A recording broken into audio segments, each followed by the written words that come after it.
ايوه يا برايز، الوضع الوقت اتغير خالص. ايكيتيكي رفض فريق نيوكاسل، نيوكاسل مش هيبيع ايزاك لفريق ليفربول، ليفربول راح يخلص مع ايكيتيكي اللي رفض فريق نيوكاسل، ونيوكاسل اللي اترفض من ايكيتيكي حاليا عاوز ان هو يتعاقد مع داروين نونيز من فريق ليفربول اللي رفض يبيع له ايزاك. جنون في الميركاتو بالنسبه لفريق ليفربول ونيوكاسل، وقلت لك هي حرب موجوده بين الفرقتين من فتره طويله، وقريبا هنسمع الهيرو جو على ايكيتيكي الى فريق ليفربول. وطبعا فابريزيو رومانو اكد الخبر بشكل كبير جدا وكل الصحفيين المقربين، وهنتكلم في الخبر بالتفصيل وايه اللي حصل في الساعات الاخيره من الميركاتو بتاع فريق ليفربول. بس طالما وصلك الفيديو لايك، اشتراك في القناه، فعل زر الجرس، مهمين جدا، وسيله دعمك الوحيد على يوتيوب. بقول يوتيوب ان المحتوى ده كويس وبرشح لحد ناس ثانيه. وما تنساش ان انا قلت لك عايزين نوصل 6500 ولسه ما وصلناش 6500، فشدوا حيلكم معانا. اخر فيديو موضوع السبسكرايبات واللايكات ما عجبتنيش، فانا واخد بالي ومانيش مطنش، فلايك وسبسكرايب. وهيا بنا يا صديقي العزيز نخش مع بعض التفاصيل واحده واحده. فلوريان بلاتنبرج قال لك ان ليفربول قدم عرضه الرسمي لانتراخت فرانكفورت من اجل التعاقد مع هوجو اوكيتيكي. اول عرض رسمي مكتوب اتقدم من ليفربول لفريق انتراخت فرانكفورت للتعاقد مع هوجو اوكيتيكي. وبالمناسبه هوجو اوكيتيكي نفسه قدم طلب انتقال الى فريق ليفربول، قدم الطلب ده لانتراخت فرانكفورت، فبالتالي الموضوع بدا ان هو يمشي سريعا. انت فجاه الموضوع كان هادي، بدا ان هو يتصارع في الساعات الاخيره. المفاوضات بين ليفربول وفرانكفورت تتقدم بشكل كبير جدا جدا. انت في ساعات الخبر بينطلق كانتشار النار في الهشيم، الخبر عمال بيمشي بشكل كبير جدا. كل المصادر القويه بتاكد الخبر. ليه؟ لان الشروط الشخصيه اللي موجوده بين ايكيتيكي وبين فريق ليفربول تقريبا تم الاتفاق عليها. وفابريزيو رومانو اكد نفس الاخبار، قال لك لو ما حصلش مفاجاه من ناحيه نيوكاسل بخصوص الكسندر ايزاك سيذهب ليفربول للتعاقد مع ايكيتيكي. فابريزيو رومانو قال لك ان ليفربول قدم عرض تقريبا حوالي 80 مليون يورو لانتراخت فرانكفورت، واستراتيجيه ريتشارد هيوز كانت واضحه ان هو هيحاول مع ايزاك احنا هنهز الصفقه بتاعت ايزاك ديت. مشيت تمام، ما مشيتش هنروح ناحيه ايكيتيكي. وقال لك ان ايكيتيكي ما كانش خيار تاني، لكن اراده ليفربول من بدايه السيزون كان مع ايكيتيكي، لكن هو كان بالنسبه له يعني مش حاسس انه يعني مش اختيار ثانوي، هو ترتيبه بعد ايزاك. لو ما عرفش اجيب ايزاك انا عندي ايكيتيكي على طول. وهنا هنرجع للكلام اللي انا كنت عمال اقوله لك في بدايه الميركاتو. ليفربول كان بيشوف دايما الصفقه بالنسبه له صفقه الحلم اللي هتنقل الفريق في نقله في حته ثانيه، هي صفقه ايزاك ان يكون موجوده داخل الفريق. لكن هو كان عارف ان الصفقه هتبقى صعبه، وكان عارف ان الصفقه هتبقى يعني شبه مستحيله مع فريق زي فريق نيوكاسل. فريق نيوكاسل متشبث جدا جدا بايزاك، وان هو ما يطلعش ايزاك من داخل الفريق، والحقيقه ان ده حقه ان هو يتمسك باللاعب بتاعه. فبالتالي هو راح ناحيه ايزاك وفوض ايزاك، لكن في نفس الوقت كان حاطط ايكيتيكي معاه بيتكلم معاه الناحيه الثانيه. وده بالمناسبه اللي اكده فابريزيو رومانو. فابريزيو رومانو قال لك ان يوم الثلاث اللي فات لما كان فريق ليفربول بيتناقش مع فريق نيوكاسل بخصوص صفقه ايزاك، كان ليفربول بيتكلم في نفس الوقت مع فرانكفورت عن اختيار هوجو اوكيتيكي انه يكون موجود داخل الفريق. فالفريق كان ماشي بين الاثنين. ولو تفتكر من 3 ايام او من يومين تقريبا لما كنت بتكلم معاك قلت لك ان فريق ليفربول مش عاوز يقع في نفس المشكله اللي وقع فيها فريق ارسنال مع جيوكيراس، ان هو ما فيش قدامه الا جيوكيراس.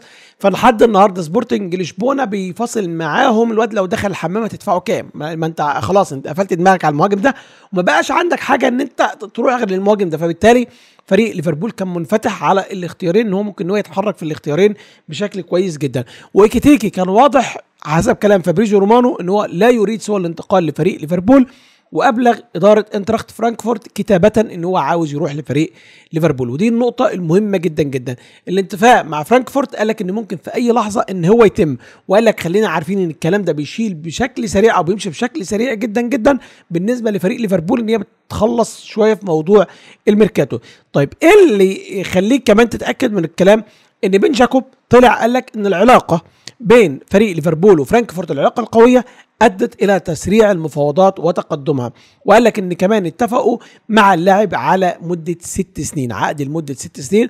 وقال لك يعمل الناديين على الوصول الى تقريبا صفقه حوالي 70 مليون باوند، اللي هو تقريبا برضو في سكه ال 80 مليون، فبالتالي 80 مليون يورو يعني. فالموضوع تقريبا قريب من بعضه، وده نقطه مهمه جدا. وده اللي خلانا الخبر الجاي ده بيتاكد، هقول لك عليه برضو على حاجه كنا قلناها قبل كده. سامي مقبل قال لك يريد ليفربول حسم صفقه ايكيتيكي اجازه نهايه هذا الاسبوع، يعني الراجل عاوز يخلصوا الصفقه الاسبوع ده. ليه؟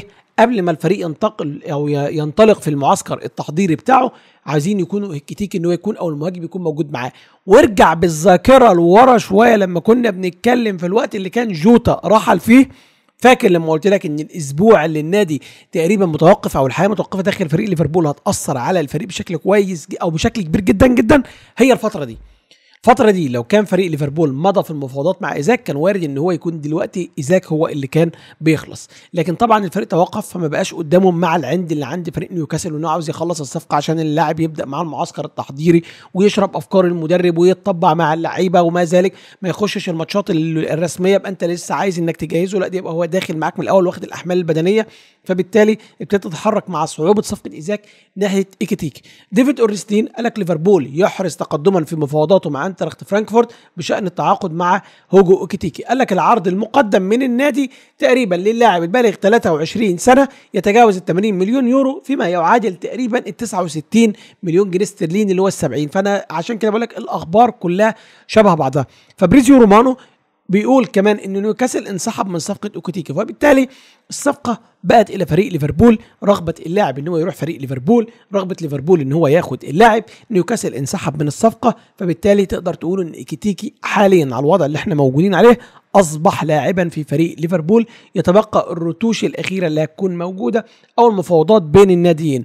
انترخت فرانكفورت كده كده منفتح، وزي ما قلت لك حاليا ان كل الصحف تقريبا بتقول لك ان في علاقه حلوه بين او كل المصادر في علاقه حلوه بين فريق ليفربول وانترخت فرانكفورت، فبالتالي دي نقطه مهمه جدا جدا، ودي نقطه بالنسبه للفريق ليفربول هيستطيع ان هو يخلص الصفقه، يعني الموضوع بالنسبه له مش هيكون ازمه ان هو يقدر ان هو يخلص الصفقه طالما انت كده كده خلصت مع اللاعب هتقدر تخلص الصفقه بشكل كويس جدا. لكن من عجائب الزمن ان انا جيت افاوضك على اللاعب بتاعك وجيت افاوضك على ايزاك. بالمناسبه صفقه ايزاك مش مقفوله 100%، لو في تقدم 1/10 ممكن تلاقي ليفربول يحول الصفقه، عشان برضو ما تبقاش انت واخد الموضوع 100%، مفيش حاجه في الميركاتو 100%. وابرزها ارجع تاني لاخبار نيك ويليامز مع فريق برشلونه، خلاص اللاعب هو اللي كان طالب يروح وفتح المفاوضات وبعد كده رجع في كلامه. فلو حصل اي انفراجه في اي وقت ليفربول هيستطيع ان هو يخلص صفقه ايزاك برضه، فبرضه ما ترميش طوبتها. لكن حاليا بالوضع اللي احنا موجودين عليه ايكيتيكي هو اللي هيكون فريق ليفربول في الموسم اللي جاي، وهنا هيكون عندك صلاح فيرتس ايكيتيكي ويتبقى الناحيه الثانيه، وهنا الكلام اللي هيكون رايح عليه. بس هقول لك الاول ان حاليا فريق نيوكاسل معجب بداروين نونيز. تخيل انا كنت جاي اشتري منك لاعب وانت رفضت ان انت تبيع اللاعب بتاعك، فانا حاليا اللي عايز اخد منك لاعب. لكن هل نيوكاسل هيدفع ال 70 مليون اللي ليفربول عايزهم في داروين نونيز؟ اعتقد صعبه، يعني عشان ابقى منطقي معاك اعتقد صعبه. نيوكاسل مش هيدفع 70 مليون في داروين نونيز، وفريق ليفربول نفسه رفض يبيع اللاعب فيما يقارب حوالي 50-55 مليون لفريق نابولي من اسبوع 10 ايام. فهل هيرضخ ويروح يبيعه باقل من كده لفريق نيوكاسل؟ يعني انا شايفها صعبه بصراحه. لكن ده خبر حبيت ان انا اقوله لك ان نيوكاسل مهتم او معجب بداروين نونيز. وعلى الناحيه الثانيه برضه على نفس الخبر اللي كنا اتكلمنا فيه اعاد اهتمامه تاني بويسا، وان هو ممكن يكون عاوز يجيب ويسا من فريق زي فريق برينفورد لان هو محتاج مهاجم تاني. لو هو ساب ايزاك كالوم ويلسون مشي فانت كده كده محتاج مهاجم تاني، فهنا الكلام بقى على ويسا، الكلام على داروين نونيز، الكلام كله في الحته ديت وهيكون رايح في الحته دي. لكن لحد دلوقتي فريق ليفربول منفتح على بيعه. وهل لو باعه ممكن يفكر في مهاجم تاني؟ اعتقد لو باعه هو ودياز هيفكر في مهاجم تاني ان هو يجيبه، لان هو حاليا اللي بيلعب مهاجم داروين واللي بيلعب مهاجم برضو التاني عندك هو لويس دياز، كان بيلعب الموسم اللي فات في ماتشات كتيره مهاجم. فبالتالي حسب بعض الكلام برضو اللي طلع قال لك ان كيزا جزء من الفريق في الفتره اللي جايه، فبالتالي الاصابات بتاعته بتبقى مقرفه شويه. لكن خلينا نتكلم لو لويس دياز طلع مع اعجاب البايرن وبرشلونه، ديكو مغرم جدا جدا انه ياخد لويس دياز.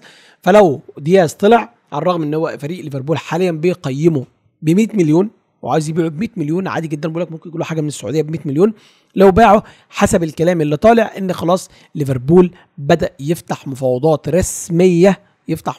رسميه مع واحد زي رودريجو لحد دلوقتي لسه موقفه ما اتحسمش 100%، لكن قريبا لو الوضع فضل زي ما هو داخل فريق ريال مدريد قريبا سنرى رودريجو موجود في فريق ريال مدريد، او انه يترك ريال مدريد ويكون موجود فريق ليفربول. انا اسف، فده قريبا ممكن ان انت تشوفها. فتخيل لو هجوم فريق ليفربول رودريجو فيرتس صلاح ايكيتيكي، بالمناسبه ايكيتيكي مش اختيار وحش، ايكيتيكي اختيار كويس جدا، وراجل جايب مش عارف 33 جول 34 جول الموسم اللي فات، بينه وبين ايزاك فرق جول يعني، في فرق مستويات اكيد، دوري الماني من دوري انجليزي وكل حاجه، بس بقول لك ان هو جاي ده برده كان بيلعب في مستوى الانترخت فرانكفورت، يعني مش برده مش زي نيوكاسل، ما فيهاش العناصر الموجوده في نيوكاسل، فهو مهاجم كويس ومهاجم عنده، ويقدر ان هو ينصهر مع الفريق في الفتره اللي جايه، ونشوف منه ان شاء الله، يعني نشوف منه اهداف ونشوف منه اسيستات ونشوف منه كل حاجه.